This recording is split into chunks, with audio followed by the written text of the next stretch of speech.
योयो हनी सिंह ने नहीं भरा एंटरटेनमेंट टैक्स, तो नगर निगम ने जब्त किया उनका म्यूजिक सिस्टम।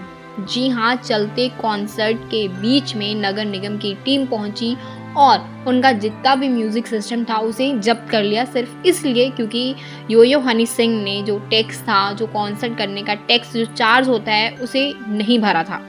जी हाँ, 50 लाख रुपए का जो टैक्स था वो योयो हनी सिंह और उनकी कॉन्सर्ट की टीम को जमा करवाना था, भरवाना था, लेकिन उन्होंने बदले में सिर्फ 8 लाख रुपए ही दिए नगर निगम को, जिसकी वजह से नगर निगम की टीम उनके लाइव कॉन्सर्ट में पहुंची और उनका जितना भी म्यूजिक सिस्टम था उसे जब्त कर लिया, ये कहते हुए कि इसकी रकम जो है वो हम टैक्स से वसूल करेंगे।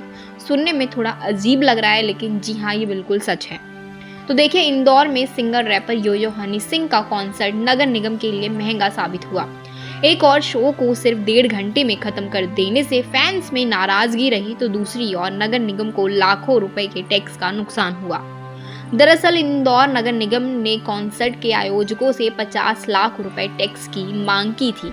हालांकि उनकी तरफ से नगर निगम को केवल 7.25 लाख रुपए का भुगतान ही किया गया। ऐसे में रविवार को नगर निगम की टीम आयोजन स्थल पहुंची और पूरा साउंड सिस्टम जब्त कर लिया, जिसकी कीमत करीब 1 करोड़ रुपए है, यानी कि टैक्स की रकम से दुगनी। नगर निगम ने योयो हनी सिंह के मिलियनेयर इंडिया टूर कॉन्सर्ट के आयोजकों को मनोरंजन कर वसूलने का नोटिस दिया था। साथ ही मेयर पुष्यमित्र भार्गव ने पुलिस और प्रशासन को पत्र लिखकर निर्देश भी दिया था कि मनोरंजन कर जमा करने के बाद ही आयोजन की अनुमति दी जाएगी। इंदौर नगर निगम ने आयोजकों से 50 लाख रुपए के टैक्स की मांग की थी। शनिवार दोपहर को जीएसटी पोर्टल के जरिए बताया गया कि इस कार्यक्रम के लिए 3 करोड़ 28 लाख रुपए से अधिक के टिकट बिके हैं, इसलिए इस राशि का 10% मनोरंजन कर और आमोद कर यानी कि अम्यूजमेंट टैक्स पहले ही जमा कराया जाए। शनिवार रात को भी कॉन्सर्ट के दौरान नगर निगम की टीम आयोजन स्थल पर पहुंची, लेकिन आयोजकों ने राशि जमा नहीं कराई थी। मामले में नगर निगम की ओर से सफाई दी गई कि निगम ने शो को जल्दी बंद नहीं कराया है। अब रविवार को नगर निगम की टीम ने सामान जब्त कर लिया है। डिप्टी कमिश्नर लता अग्रवाल का कहना है कि हमने आयोजकों से 50 लाख रुपए की राशि का चेक देने को कहा, लेकिन उन्होंने इनकार कर दिया। आयोजकों का कहना है कि सिर्फ 80 लाख रुपए के टिकट बिके हैं।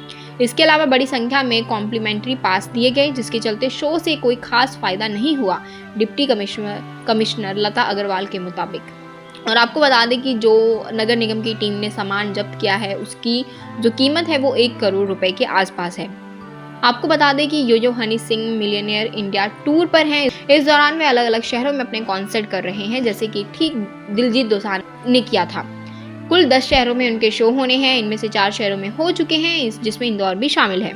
और शनिवार को इंदौर में करीब 1.5 घंटे तक चले इस कॉन्सर्ट में हनी सिंह ने 10 गाने गाए। इस कार्यक्रम में बड़ी संख्या में हनी सिंह के फैन पहुंचे थे। हालांकि शो जल्द खत्म होने के कारण फैंस नाखुश भी नजर आए।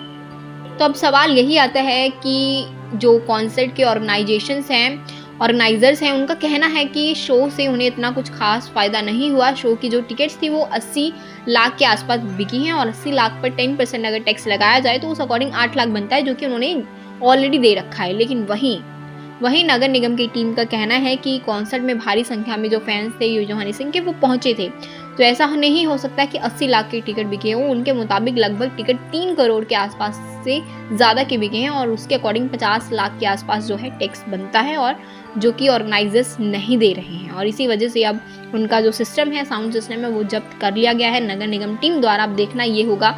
हालांकि इस चीज़ को लेकर योयो हनी सिंह का ऑफिशियली कोई बयान जो है वो अभी तक सामने नहीं आया, ना ही उन्होंने किसी पर तरह की कोई सफाई दी है। लेकिन अब देखना ये होगा कि ये जो टूर्स कर रहे हैं क्या मतलब आगे कंटिन्यू कर पाते हैं या नहीं, या क्या योयो हनी सिंह के लिए कुछ प्रॉब्लम्स आने वाली हैं आगे या नहीं।